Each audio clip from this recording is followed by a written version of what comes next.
Olá, fabulosos! Esse é o canal Fábulas e Desfábulas e hoje nós vamos contar a história de Zoraide, uma mulher madura e bem-sucedida, mas infeliz no amor.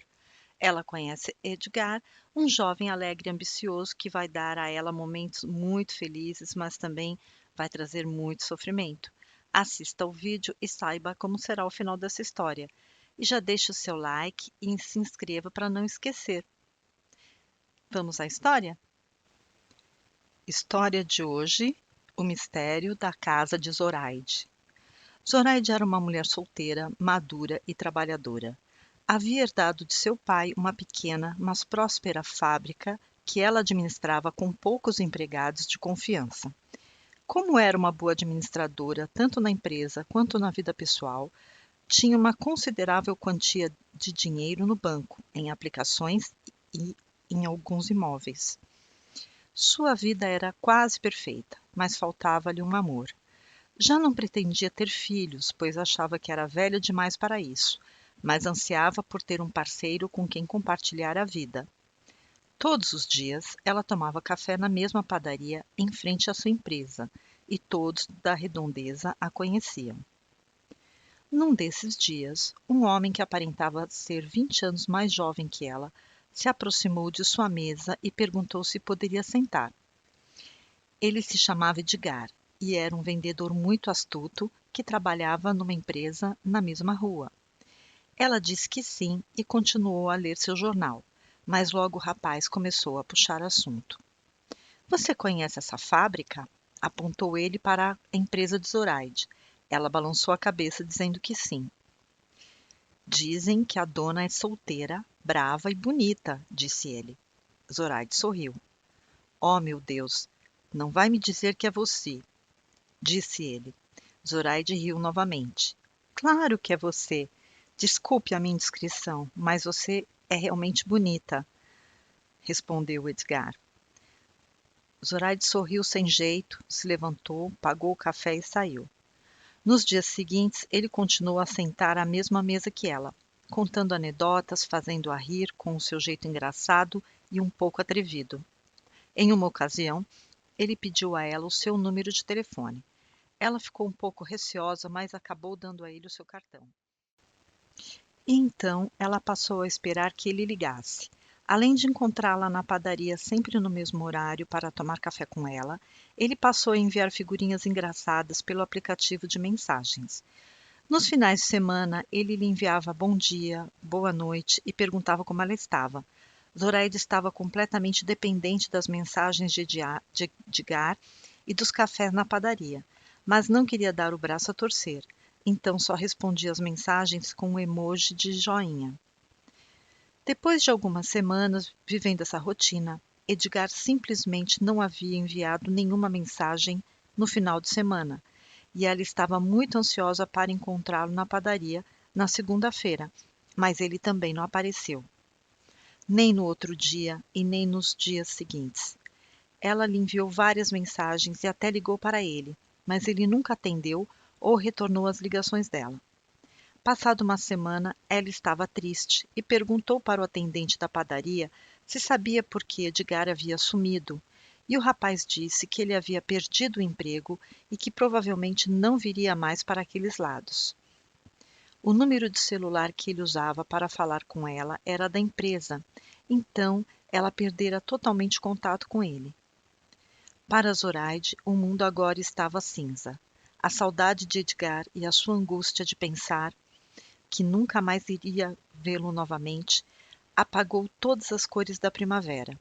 Aqueles cafés da manhã com Edgar tinham se tornado uma coisa leve e feliz para ela. Todo mundo percebeu a mudança. Ela até emagreceu e estava cuidando da aparência, sorrindo mais, sendo mais gentil com as pessoas, e de repente tudo desmoronou. Então, ela voltou a ser uma pessoa fechada e agora mais mal-humorada que antes. A sua solidão parecia algo muito pior agora, depois de conhecer Edgar, e ela se arrependeu de não ser mais acessível para ele, de não ter correspondido às suas investidas, de não ter aceitado os convites dele para sair e de não o ter convidado para jantar na casa dela. Então ela resolveu perguntar ao atendente da padaria se tinha alguma informação que ajudasse a localizá-lo. O rapaz disse que Edgar tinha um primo que ainda trabalhava naquela empresa em que ele havia trabalhado como vendedor. Então os olhos de Zoraide brilharam de esperança. Ela pediu para que o atendente dissesse para o primo de Edgar que ela esperava por uma ligação dele, pois ela teria uma oferta de trabalho para Edgar na sua empresa. Zoraide passou o dia sem conseguir se concentrar em nada. Toda vez que o telefone tocava, seu coração palpitava na esperança de ouvir a voz de Edgar, mas ele não ligou. Ela não conseguia parar de pensar nele todo o fim de semana. Na segunda-feira, quando ela chegou na padaria, lá estava Edgar, sentado na mesa que eles costumavam dividir. Zoraide viu a escuridão de sua vida se dissipar. Os olhos grandes e vibrantes de Edgar pareciam dois faróis que estavam iluminando a sua vida de novo. Ela se levantou e falou surpresa: Edgar, onde você estava?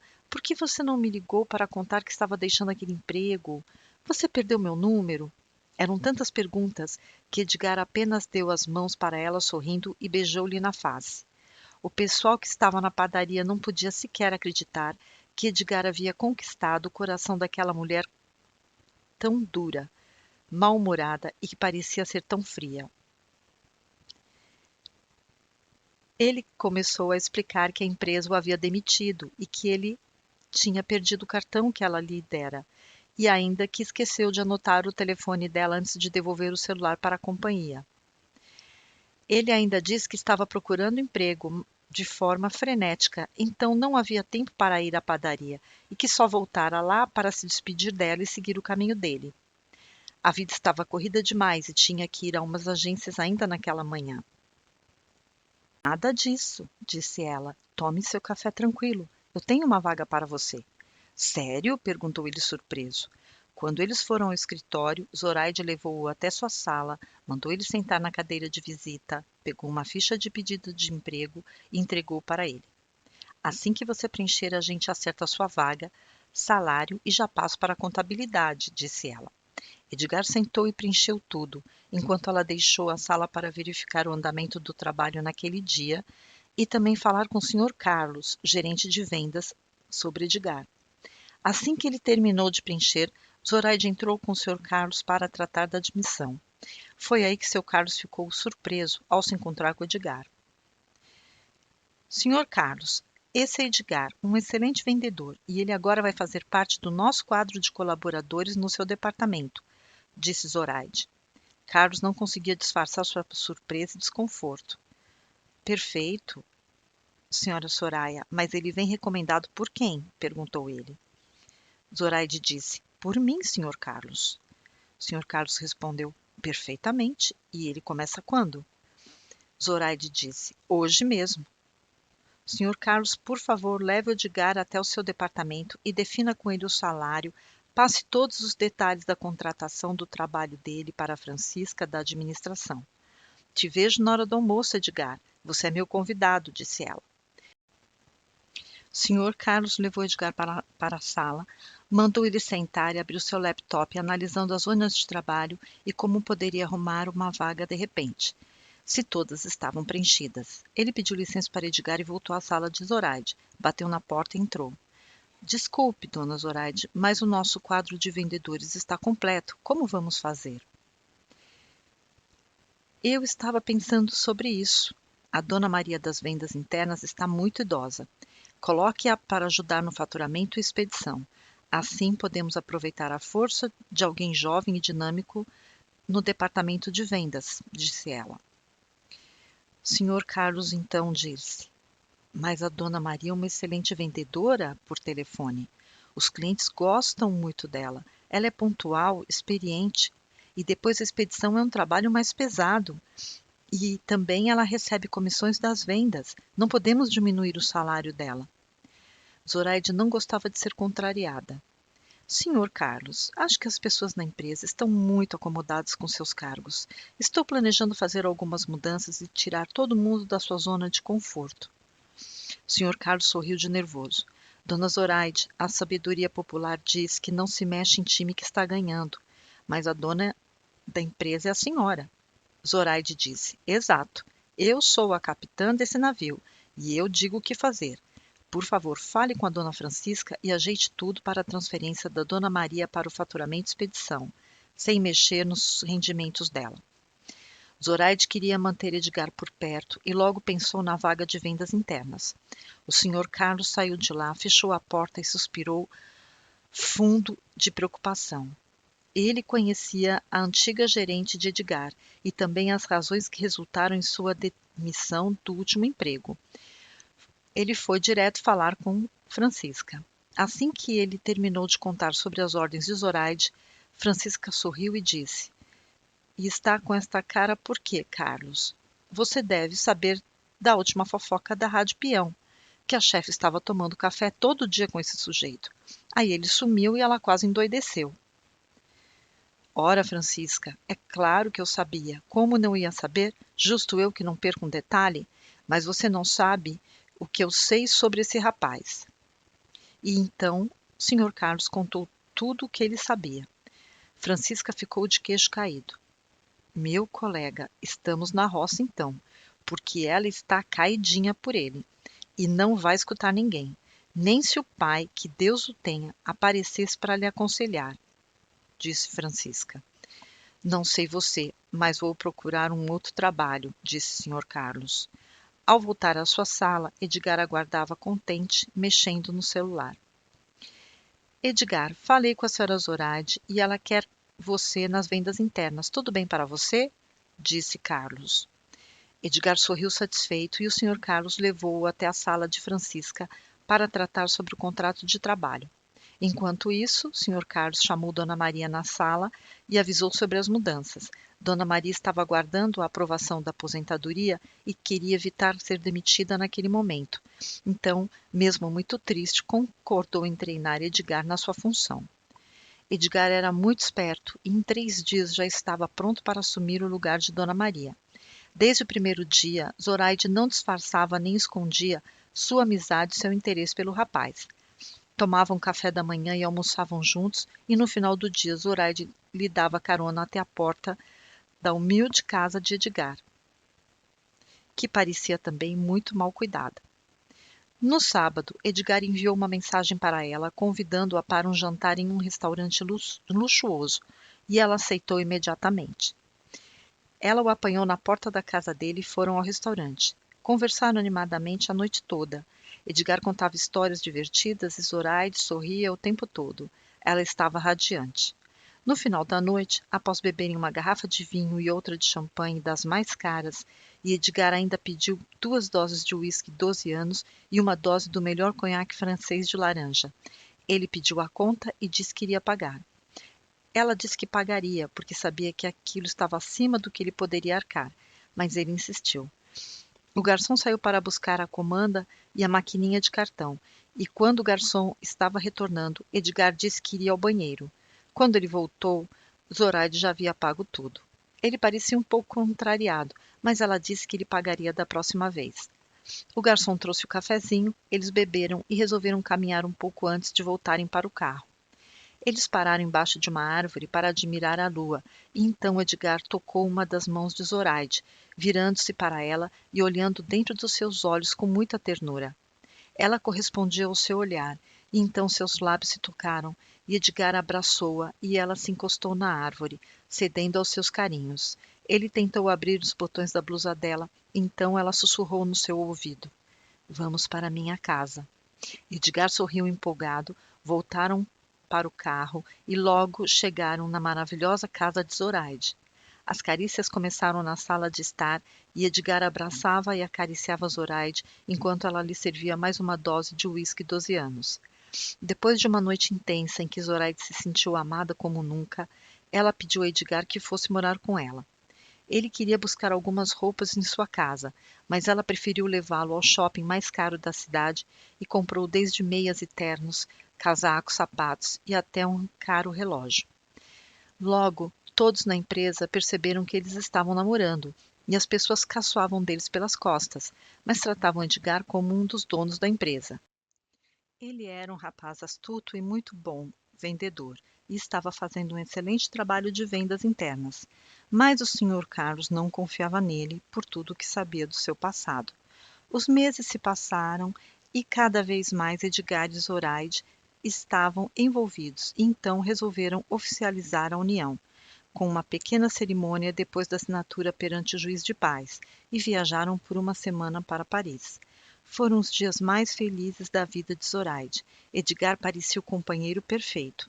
Quando retornaram da viagem, Zoraide presenteou-o com um caríssimo e luxuoso carro.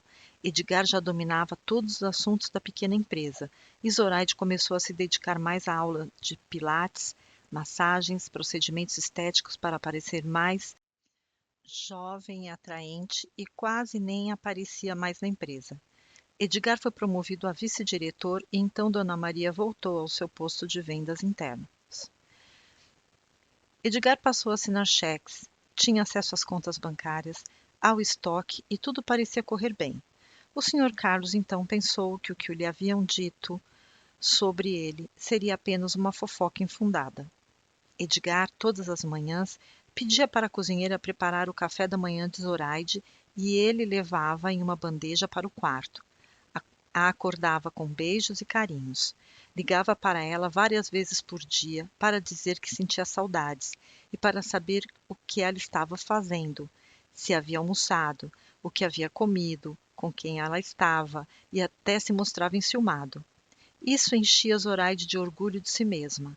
Como um rapaz, 20 anos mais novo que ela, tão bonito e agora tão charmoso, vestido luxuosamente, perfumado e com um carrão daqueles, podia se sentir inseguro com ela. Parecia que ela estava vivendo mesmo um conto de fadas. Um dia, Edgar disse a ela que iria fazer uma pequena viagem para visitar um novo possível fornecedor. Ela quis ir junto, mas ele disse que a viagem seria cansativa e ele iria logo cedo e voltaria tarde da noite. Pediu para ela não se preocupar e assim foi. Ele saiu de madrugada e pediu para que a cozinheira preparasse e levasse o café da manhã para Zoraide com um ramalhete de flores e um bilhete em que ele dizia: Meu amor, fique linda para mim essa noite, mas mal posso esperar para tê-la nos meus braços. Beijos do seu Edgar.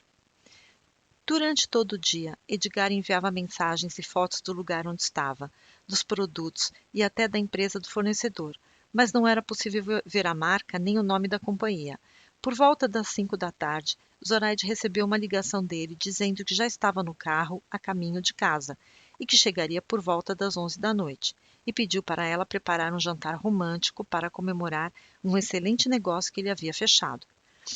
Zoraide chamou a cozinheira, que estava de saída, e pediu para preparar um jantar com o prato preferido de Edgar, deixar a mesa de jantar posta e a comida no micro-ondas para que ela mesma pudesse esquentar assim que ele chegasse. Tudo estava impecável, a mesa com flores, balde de gelo com champanhe, e a senhora se retirou. Zoraide vestiu um ousado vestido decotado e com uma fenda na saia que chegava quase à cintura. Ela ligou às 9 da noite e ele não atendeu.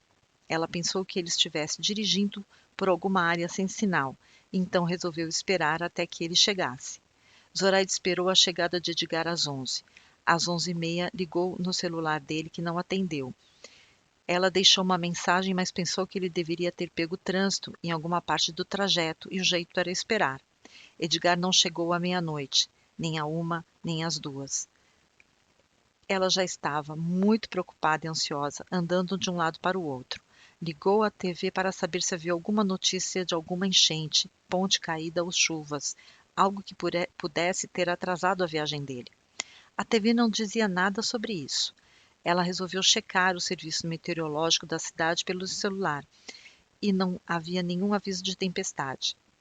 Também não havia nenhuma mensagem sobre acidentes. Às 3 da manhã, ela pensou que um pneu tivesse furado e ele estaria preso em alguma cidadezinha sem sinal de internet. Ela sentou no sofá, depois de enviar-lhe centenas de recados e de checar sem parar se ele havia lhe enviado alguma mensagem, e vencida pelo cansaço, acabou dormindo. Por volta das 5 da manhã, tocaram a campainha e Zoraide pensou que finalmente ele havia chegado, mas que havia esquecido as chaves da porta da casa. Quando ela abriu, se deparou com 2 policiais. Sentiu um frio percorrer sua espinha. Olá, senhora, bom dia. Encontramos um carro na beira do precipício, na estrada, a uns 3 quilômetros daqui, e pelas informações que checamos pela placa, o dono do carro morava nessa casa. O senhor Edgar Arantes. A senhora confirma? Zoraide ficou em pânico. Edgar é meu marido. Onde está ele? Ela mal conseguia respirar. A levaram para dentro da casa e a ajudaram a sentar no sofá. Senhora, não sabemos ainda o que ocorreu com seu marido, mas há pegadas que saem do carro em direção ao precipício.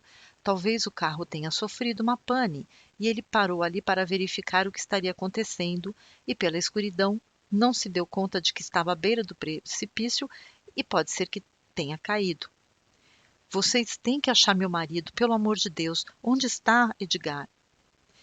Senhora, temos uma equipe fazendo as buscas, mas aquela parte da estrada é muito perigosa e fica muito difícil descer até o final do precipício. É muito profundo e com muita vegetação. E também animais selvagens, de forma que geralmente não conseguimos resgatar os corpos que aqui lá caem. Zoraide estava devastada. Não podia acreditar que aquilo estava acontecendo em sua vida. Durante muitas semanas, a polícia e os bombeiros tentaram localizar alguma pista sobre Edgar em vão, e então eles encerraram as buscas. Não encontraram sequer o celular dele. Zoraide queria fazer um enterro simbólico para Edgar, mas teria que esperar por pelo menos 5 anos, pois essa é a regra brasileira quando alguém some sem vestígios. Então, para a lei, Edgar era apenas um desaparecido. Zoraide havia ficado algumas semanas fora do escritório, tentando se recuperar, e os funcionários estavam fazendo o possível para ajudá-la naquele momento. Mas Francisca percebeu que no dia da viagem de Edgar, alguém havia utilizado as senhas dele para fazer uma transferência de dinheiro muito alta para uma conta no exterior. Francisca já havia falado com a gerente da conta do banco e ela havia dito que o próprio Edgar havia lhe telefonado naquele dia fatídico para avisar sobre a transferência e que se tratava de uma negociação com um fornecedor novo. A questão é que aquela quantia era muito alta e os estoques estavam cheios, então não havia necessidade de uma compra tão elevada. Zoraide chegou ao escritório e soube dessa transação. Logo chamou o Sr. Carlos. Ele disse que não sabia de nada e que até onde ele poderia ver, tudo parecia normal. Zoraide pediu para Francisca a cópia do pedido que Edgar tinha feito, ou pelo menos o contato desse fornecedor. Francisca disse que não tinha nada, pois ela nem sabia dessa compra até perceber a transferência no extrato do banco. Graças aos colaboradores de Zoraide, tudo permaneceu bem na empresa e ela tentava voltar à rotina que tinha antes de conhecer Edgar. As noites em sua casa eram longas e ela chorava muito. Perdeu o interesse em se cuidar e abandonou as aulas de pilates, os tratamentos estéticos e tudo mais que ela fazia para agradar o marido. Uma noite, ela dormia quando ouviu a voz de Edgar. Amor, amor, sou eu, meu amor, acorda. Zoraide despertou assustada e confusa. Levantou da cama, acendeu a luz e tentou procurar quem lhe havia chamado, mas estava sozinha. Isso passou a acontecer quase todas as noites, e Zoraide tentava não dormir para descobrir quem a chamava. Ela sempre estava sozinha quando a voz lhe chamava, pois os empregados da casa dela iam para suas casas depois do expediente. Ela contou para a cozinheira e a arrumadeira sobre o que estava acontecendo, e elas acharam que Zoraide precisava procurar um médico, mas Zoraide não gostou nada disso. Um dia, enquanto Zoraide dirigiu seu carro de volta para casa, viu Edgar cruzar a rua em frente ao seu veículo. Ele a encarou nos olhos e sorriu, entrando em uma viela do outro lado da rua. Zoraide largou o seu carro luxuoso no meio da rua e deixou sua bolsa no banco de trás. Ela correu atrás de Edgar, que havia evaporado.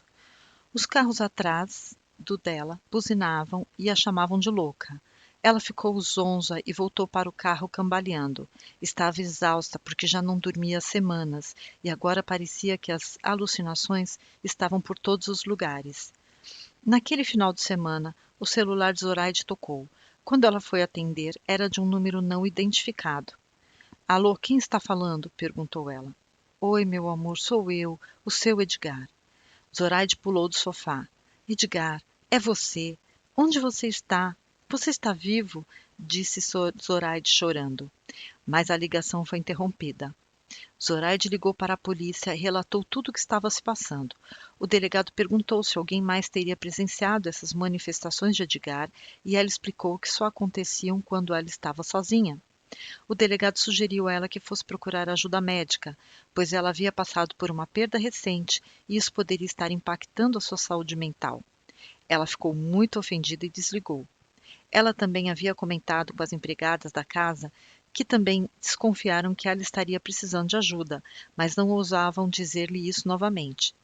Em uma noite muito fria, Zoraide acordou com um quarto gelado e as cortinas voando com o vento. Quando ela olhou na direção da janela, lá estava Edgar chamando-a. Em seguida, ele se lançou pela janela e ela soltou um grito de pavor, correndo em sua direção e quase caindo pela janela. Estava muito escuro, mas ela pensava ter visto alguém se esconder atrás dos arbustos do jardim. Ela desceu, abriu a porta da sala e foi para o jardim, mas não encontrou ninguém. No dia seguinte, Zoraide resolveu procurar por ajuda médica, pois ela finalmente entendeu que tudo isso poderia ser fruto da sua imaginação. O psicólogo a encaminhou para um psiquiatra e ele a receitou alguns calmantes e lhe pediu para fazer alguns exames. Aparentemente tudo estava normal, mas as visões de Edgar não cessavam. Nas semanas seguintes, algumas coisas começaram a sumir e depois reaparecer em outros lugares, como a vez em que ela procurou pela chave do seu carro e não conseguiu encontrar. Então pediu um carro de aplicativo e quando chegou ao escritório, sua cozinheira ligou para dizer que havia encontrado as chaves no pote de sal. Numa outra noite, quando Zoraide foi escovar os dentes antes de se deitar, encontrou seu celular mergulhado na pia do banheiro, que tinha o ralo tampado e a água escorria para o quarto de sua suíte. Zoraide começou a se convencer de que estava ficando louca, pois ela não acreditava em fantasmas. Mas o pior aconteceria no dia seguinte. Quando a cozinheira, ao chegar, abriu a porta da cozinha, sentiu um forte cheiro de gás. Ela correu para fechar o registro e foi verificar o fogão, que estava com a porta do forno aberto e de todas as bocas do fogão exalavam esse gás perigoso. A cozinheira abriu todas as janelas e ligou todos os ventiladores da casa e correu para o quarto onde Zoraide dormia. Felizmente, aquilo parecia que acabara de acontecer, pois quase não era possível sentir o cheiro do gás na parte de cima da casa. Foi aí que Zoraide se convenceu de que realmente estava ficando doente e que precisava de uma intervenção. Ela ligou para a Francisca, que tinha uma procuração para assinar em nome dela qualquer documento da empresa e de sua vida pessoal, se ela estivesse impossibilitada de fazê-lo, e avisou que estava com problemas de saúde e teria que se ausentar da empresa. Ela pediu a Francisca para cuidar de tudo como se a empresa fosse dela e que fosse até a clínica para tratar do pagamento dos honorários e assinar os papéis da internação, assim que possível. Depois disso, ela pegou um táxi e foi até a clínica psiquiátrica, onde se internou imediatamente para diagnóstico e tratamento. Assim que ela foi para o quarto, alguém esperava pelo médico na recepção. O médico pediu que a pessoa entrasse em seu consultório. Bom dia, doutor. Sou o Edgar, marido de Zoraide. Bom dia, senhor Edgar. Sua esposa me disse que o senhor estava morto, respondeu o psiquiatra. Edgar sacou a carteira de seus documentos e apresentou ao médico dizendo: como o senhor pode ver, eu estou vivo e bem vivo. Então, por que ela veio sozinha para se internar e o senhor não a acompanhou? Porque eu estava viajando, mas sei de tudo o que vem acontecendo em nossa casa e do comportamento dela. Como eu sou o responsável legal pela minha esposa, eu quero que ela fique internada aqui para garantir a segurança dela e de todos. Zoraide parecia bastante debilitada e frágil, então o médico concordou. Edgar ainda pediu para que ninguém pudesse ter contato com Zoraide, exceto ele. O médico perguntou se Edgar queria ver sua esposa e ele respondeu que haveria em outro momento, pois teria que cuidar dos negócios da família. Edgar pediu ao seu primo para subornar alguém da clínica, assim que o médico soubesse, para aplicar remédios em Zoraide que pudessem provocar alucinações. O primo rapidamente encontrou um enfermeiro que estava atolado em dívidas por causa de jogo e estava prestes a perder sua casa. O enfermeiro garantiu que manteria Zoraide debilitada o tempo que Edgar necessitasse se pagasse por isso. Edgar e seu primo foram até o escritório e todos ficaram surpresos com o seu aparecimento repentino. Mas Edgar não estava com paciência para contar sobre o que lhe havia acontecido. Francisca estava de saída para o hospital, porém Edgar a demitiu imediatamente, exigindo que ela devolvesse todos os cartões, talões de cheque e qualquer outra coisa da empresa que tivesse em seu poder, proibindo-a de visitar Zoraide. Ele fez o mesmo com o Sr. Carlos. Edgar disse que o primo iria agora cuidar da administração da empresa, enquanto ele ficaria com a parte comercial e a presidência. Todos na empresa ficaram em pânico, mas tinham que seguir as ordens dele, afinal ele era o marido e sócio de Zoraide. Francisca e Carlos foram até a clínica para ver Zoraide e contar sobre o retorno de Edgar, mas ao chegarem lá foram impedidos de vê-la. Seus fiéis colaboradores agora suspeitavam que Edgar tivesse por trás de todas as aparições e coisas estranhas que aconteceram na casa de Zoraide. Mas como ajudá-la? Eles foram até o delegado e contaram tudo. Nesse momento, o rosto do delegado se iluminou. Então o delegado disse: "Esperem um pouco." Aí ele procurou algo em seu computador. "Também estamos investigando um outro caso muito estranho em outra empresa nessa mesma rua. E o suspeito também se chama Edgar." O Sr. Carlos perguntou: "Esse caso é o daquela pequena gráfica de onde foram desviados toneladas de papéis e uma impressora?" O delegado disse: "Esse mesmo." O Sr. Carlos olhou para Francisca. "Eu não te falei que esse Edgar era um pilantra?" "É ele mesmo, doutor. Eu conheço essa outra empresa. Todo mundo suspeitava dele, mas ninguém tinha provas." O delegado então disse: "Mas nós conseguimos descobrir onde está a impressora nessa madrugada e prendemos o interceptador, que abriu o bico e falou que foi Edgar e o primo quem desviou todos os equipamentos. Foram eles que abriram o portão da expedição da gráfica e que ajudaram a colocar a máquina no caminhão, assim como todo o resto das coisas, e que receberam um bom pagamento por isso." O Sr. Carlos então disse: "A empresa já tinha demitido por estar desviando pedidos para outra gráfica para ganhar comissão, mas não quiseram levar à justiça. Só o demitiram por justa causa. Na semana seguinte que ele saiu de lá, a máquina e o papel sumiram. Todo mundo desconfiou dele, mas ninguém pensou que o primo estivesse envolvido. Ele é um pai de família e tinha um cargo e um salário bom lá." Francisca então contou do desvio de dinheiro que havia ocorrido no dia do desaparecimento de Edgar, e o delegado começou a suspeitar que ele realmente teria provocado as confusões na casa e na vida de Zoraide, levando a um colapso. O delegado levantou e gritou para o investigador: "Zé Maria, já sabemos onde estão os suspeitos do roubo da gráfica. Os patos estão na empresa do lado.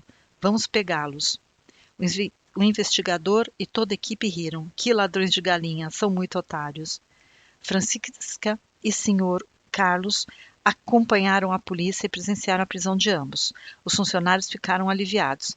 Então Francisca e Sr. Carlos foram até o hospital e falaram com o médico responsável, esclarecendo todo o ocorrido. Mas o enfermeiro havia aplicado um remédio na veia de Zoraide e ela estava completamente fora de si.